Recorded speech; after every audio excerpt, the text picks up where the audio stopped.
कादम्बरी के पास एक ऐसा गहरा राज छुपा हुआ है जिससे अगर वह चाहे तो राजवीर शास्त्री को बेल दिलवा सकती है, पर कादम्बरी ऐसा करेगी नहीं। लेकिन यहाँ पर पुष्पा को उस राज के बारे में पता लग चुका है, इसलिए पुष्पा जाती है कादम्बरी के पास और कुछ ऐसा करती है जिसे जानने के बाद आपके भी होश उड़ जाएंगे। क्या है पूरी कहानी, चलिए जानते हैं आज की इस वीडियो में। कहानी की शुरुआत होती है राजवीर शास्त्री से। राजवीर शास्त्री जैसे ही सुमन के वकील को देखते हैं तो वह हक्के बक्के रह जाते हैं, क्योंकि पुष्पा ने तो उन्हें यह बताया था कि सुमन का केस कोई अमित शर्मा लड़ रहे हैं, लेकिन यहाँ पर सुमन का केस कोई अमित शर्मा नहीं बल्कि राजवीर शास्त्री की पत्नी लड़ रही थी। इसलिए राजवीर शास्त्री केस से ही पीछे हो जाते हैं। यह देखकर ही सभी लोग काफी ज्यादा हैरान हो जाते हैं, लेकिन राजवीर शास्त्री वहाँ से निकल जाते हैं। तुरंत राजवीर शास्त्री के पास जाती है और उनसे पूछती है वह इस केस को क्यों छोड़ रहे हैं। राजवीर शास्त्री पुष्पा को बस इतना कहते हैं, पुष्पा जी आपने तो कहा था कि सुमन का वकील कोई अमित शर्मा है, यह चीज आप ठीक से भी पता नहीं लगा सकती थी। यहाँ पर कुछ कहती, लेकिन उससे पहले ही राजवीर शास्त्री वहाँ से चले जाते हैं। अगले ही पल पुष्पा सीधे जाती है कादम्बरी के पास। पुष्पा को यह पता था कि उसके सवाल का जवाब उसे कादम्बरी ही देगी।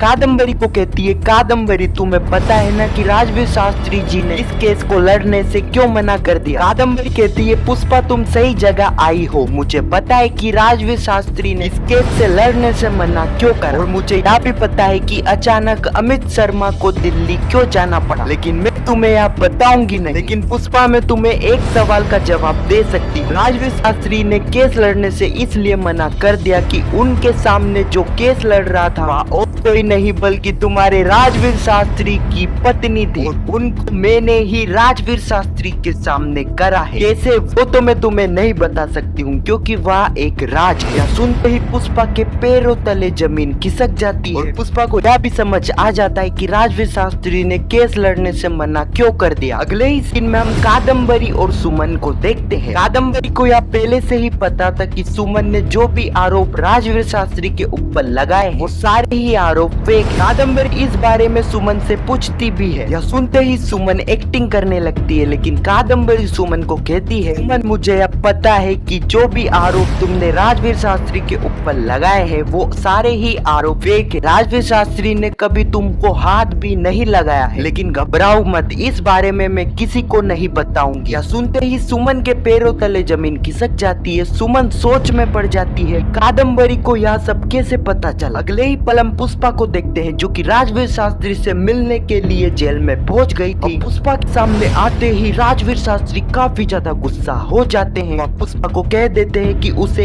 इस टॉपिक पर कोई भी बात नहीं करनी है, केस नहीं लड़ना चाहते हैं, और जिन्हें यह मानना है कि मैंने ये सारी चीज सुमन के साथ करी है तो उन्हें मानने, मैंने बड़ी मुश्किल से अपने अतीत को भूला है, तो प्लीज मुझे वह याद मत दिला। इस वक्त तक राजवीर शास्त्री काफी गुस्सा होते हैं, इसलिए पुष्पा यहाँ पर राजवीर शास्त्री को कुछ नहीं कह पाती है। अगले सीन में हम जुगल को देखते हैं जो कि पुष्पा को रिया शर्मा यानी कि राजवीर शास्त्री की बेटी का एड्रेस दे देता है। पुष्पा तुरंत वहाँ पर पहुँचती है। पुष्पा जैसे ही रिया को यह बताती है कि वह उसके पिता राजवीर शास्त्री की एक स्टूडेंट है, वह उसे इतना बताने आई है कि जो भी राजवीर शास्त्री के ऊपर आरोप लगे हैं आरोप झूठ है, राजवीर शास्त्री ने कभी ऐसा नहीं करा है। इतना सुनकर रिया काफी ज्यादा पुष्पा के ऊपर भड़क जाती है, वह काफी कुछ पुष्पा को सुनाती भी है। रिया यहाँ पे काफी ज्यादा नफरत राजवीर शास्त्री से करती है। इसकी बातें सुनने के बाद पुष्पा को यह विश्वास भी हो जाता है रिया राजवीर शास्त्री को अपना पिता ही नहीं मानती है। पुष्पा ने रिया की सारी बातों की रिकॉर्डिंग कर ली थी। अगले ही पुष्पा पुलिस स्टेशन में वह रिकॉर्डिंग पुलिस वाले को दे देती है राजवीर शास्त्री को देने के लिए। राजवीर शास्त्री के पास वह रिकॉर्डिंग और एक लेटर भी पहुंच जाता है, लेकिन राजवीर शास्त्री ने अभी तक उस रिकॉर्डिंग को सुना नहीं है। लेकिन अब आने वाले एपिसोड में हम देखेंगे कि राजवीर शास्त्री उस रिकॉर्डिंग को सुन लेंगे, जिससे राजवीर शास्त्री केस लड़ने के लिए तो तैयार हो जाएंगे, लेकिन राजवीर शास्त्री अपना केस खुद नहीं लड़ेंगे। राजवीर शास्त्री का केस और कोई ही लड़ने वाला है। अब आखिर वह कौन है, इसका खुलासा तो आने वाले एपिसोड में ही होने वाला है। आपको क्या लगता है कि क्या राजवीर शास्त्री का केस पुष्पा को लड़ना चाहिए या फिर नहीं? अपनी राय नीचे कमेंट में जरूर बताना, और वीडियो पसंद आई तो वीडियो को एक लाइक जरूर करना, और पुष्पा इम्पॉसिबल के आने वाले एपिसोड की ऐसी वीडियो के लिए चैनल को सब्सक्राइब अवश्य करना। जब तक के लिए धन्यवाद।